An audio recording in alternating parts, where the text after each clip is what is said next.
पर उसकी कविता इतनी पावरफुल थी, अंदर से आई हुई थी, इसलिए इतनी पावरफुल थी। और बहुत ही बढ़िया कविता।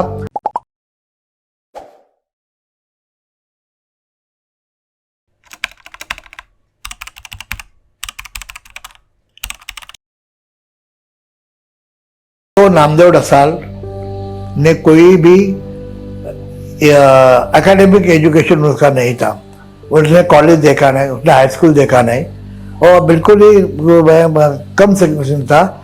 और उसका ये इंटरनल उसको बाद वो देहात में रहता, मेरे जैसा देहात में रहता था, और वो जब देखता था उसके ऊपर, उनके समाज के ऊपर और हमारे समाज का था जो अत्याचार होते थे, वो देखकर उसको बिल्कुल अंदर से उबल गया था।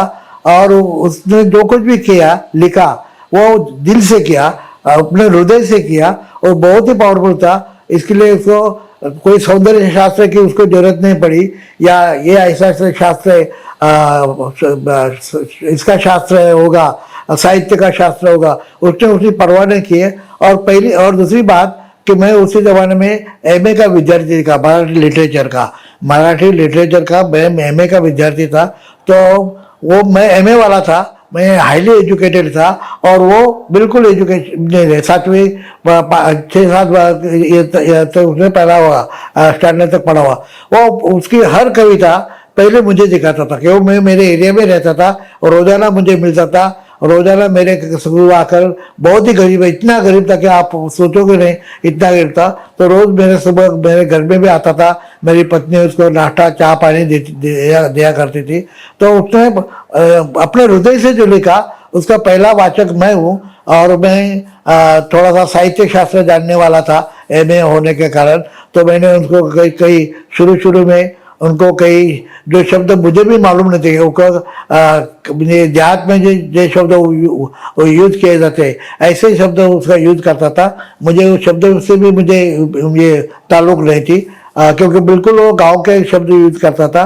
तो उसी की पहला रीडर मैं था, मैं भी उसको कुछ यहाँ वहाँ करेक्शन करता था।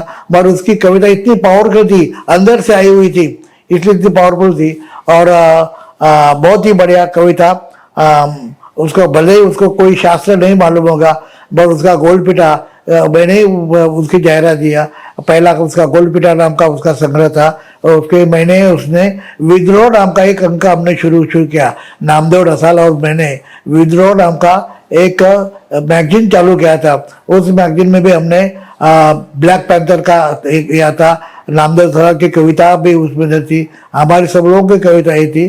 तो हमने शुरू से ही विद्रोह का नारा लगाया था, और ये हमारा साथी विद्रोही था।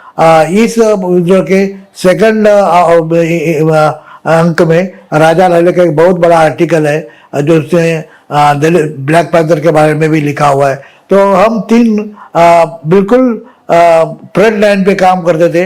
बाद में हमारे साथ भाई संगारे जुड़ गया, अविनाश वातेकर जुड़ गया, और कई लोग जुड़ गया। और हमारे बिना कहने से, हम किसी को कहने के लिए जाते नहीं थे, अपने आप बहुत से तरुण हमारे पास जुड़ गए और अपने आप को पैंथर कहने लगे। नामदेव ढसाल रियली ग्रेट पोएट था। उसको साहित्य, उसको गवर्नमेंट ने पद्मश्री भी दी, साहित्य का नाम बना था। अब अगर उसके ऊपर उसको कई लोगों ने खींचने का प्रयास किया, उसके ऊपर एक प्रकार की जादू लगाने का ट्राई किया, और उसको मार्क्सिस्ट थ्योरी उसके कविता में आने लगी। और वो यहाँ के जो मार्क्सिस्ट लोग थे, वो लोगों ने उसको पकड़ लिया, और हमारे साथ स्लोली उसने छोड़ दिया।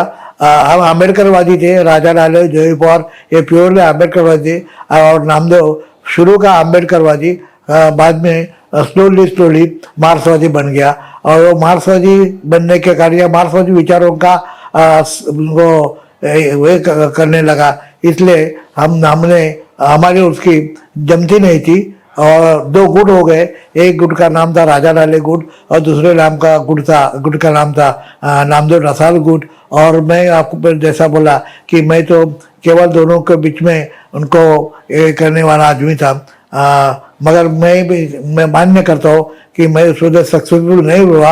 आखिर हमारा संगठन टूट ही गया। दो गुड़ हो गया। और मैंने राजा लाले के साथ रहने का तय किया। नामदेव रसाल के साथ मैं नहीं रहेगा, फिर भी नामदेव रसाल आखिरी तक वो मेरा दोस्त रहा। और एक बात मैं आपको बता दूंगा, उसको एक बहुत बड़ा रोग था, डिसीज था, जो अमिताभ बच्चन को डिसीज था, ऐसा बड़ा डिसीज था।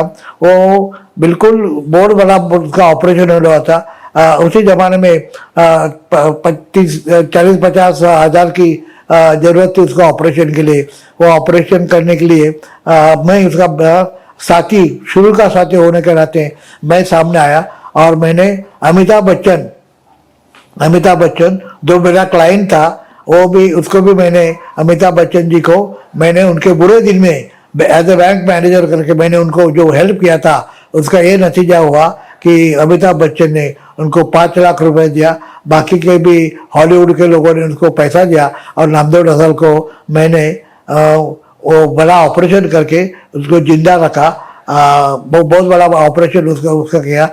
मैं शुक्रगुजार हूँ अमिताभ बच्चन को, मैंने हेल्प किया, इसलिए उसने मेरे कहने पर के कारण नामदेव रसाल को 5 लाख रुपया, उसी जमाने में 5 लाख रुपया देना ये कोई आशा एक चीज है, उसने दिया। और बाकी सब लोगों ने भी पैसा दिया। तो नामदेव रसाल अगर मेरे विरोध में भी था, मेरे गुट के भी नहीं था, फिर भी हम बुद्धिस्ट थ्योरी के नाते हमने उसको हेल्प किया। और आखिरी तक मैं उनके साथ उनको मैं हेल्प करता रहा। उनकी बॉडी भी हॉस्पिटल से मैंने और उसका एक भाई गायकवाड़, वो लोग दोनों ने हमने बाहर लिया। और यहाँ जहाँ बाबा साहब का अंतिम विधि हुआ, वहाँ उसका अंतिम विधि किया। काफ़ी लोग उसमें तो शामिल थे। और मैं तो इतना ये हुआ था कि नामदेव रसाल के सिवाय जीना मुश्किल है, इस तरह का मैं पूरा दिन मेरे आंसू टपकते रहते थे। तो एक मेरा बड़ा अच्छा दोस्त, मेरे से उम्र में बहुत कमी, ऐसा ये मेरा साथी मुझे छोड़ के चला गया। उसके बाद राजा लाले भी ऐसा ही राजा लाले मेरे से 4 बरस से बड़ा था, सबसे बड़ा राजा था। उसके बाद मेरी उम्र थी। बाद में भाई संगाई था, नामदेव रसाल था और अविनाश मातेकर। ये हमारे 5, लोग हमें 5 पांडव कहा करते थे।